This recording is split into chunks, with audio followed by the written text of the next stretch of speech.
Pozdravljeni, rada bi z vami podelila 6 korakov za trajno odpravo paničnih napadov. Panični napad je pravzaprav silovito sproščanje čustvene napetosti, ki se je nabrala v nas tekom daljšega obdobja. Lahko ga primerjamo z izbruhom pare iz lonca. In če lonec na hitro odpremo, lahko človeku povzroči resne poškodbe. Pri paničnih napadih pa se sprosti ogromno te čustvene napetosti. In naše telo zelo to izčrpa in telo si to zelo zapomni. In tako z vsakim napadom v nas nastane vedno večji strah, ki začne onemogočati normalno življenje. In temu običajno rečemo strah pred strahom, torej strah pred ponovnim napadom. In prvi korak, da se paničnih napadov rešimo, je treba razumeti, kaj bi lahko bil sploh vzrok, da so panični napadi nastali. Pravi razlog je to, da smo svoje življenje in svoje telo pripeljali do roba. Fizično smo sicer zdravi, energijsko pa smo izčrpani. In telo ne more več. Preveč stresa, preveč občutkov, preveč čustev.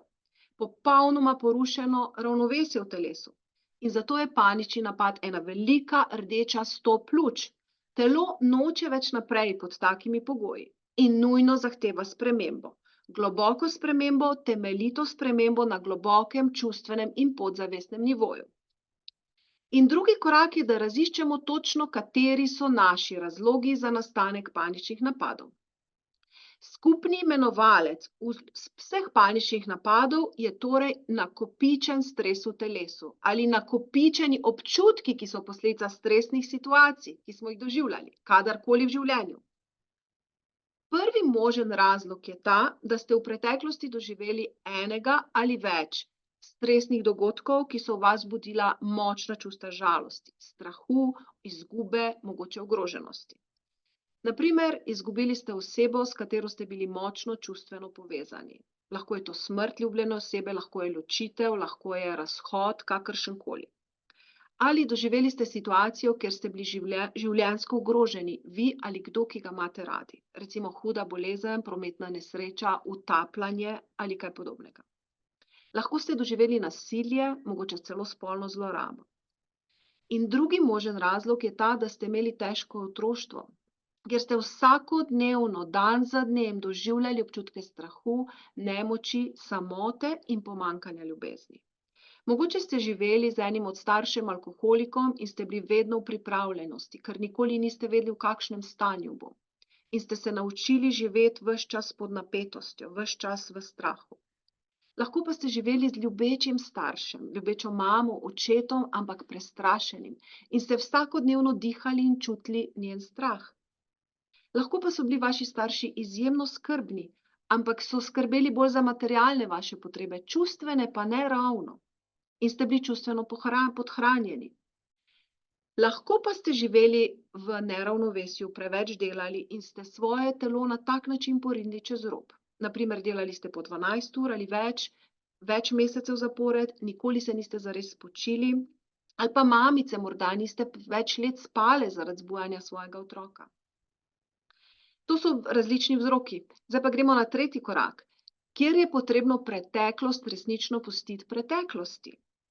In pustiti je treba vse te težke občutke iz preteklosti resnično po preteklosti. To pa lahko naredimo tako, če jih predelamo na globokem čustvenem nivoju.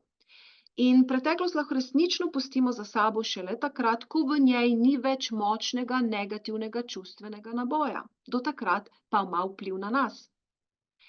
In v četrtem koraku v bistvu naučimo svojo podzavest, svojo psiho, da smo varni.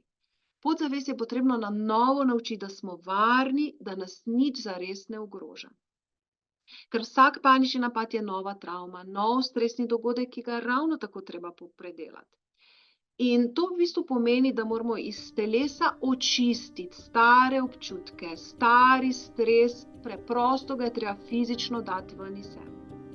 In v petem koraku sprogramiramo svojo psiho, svojo podzavest, da za eno mirno, sproščeno življenje, da lahko živimo normalno.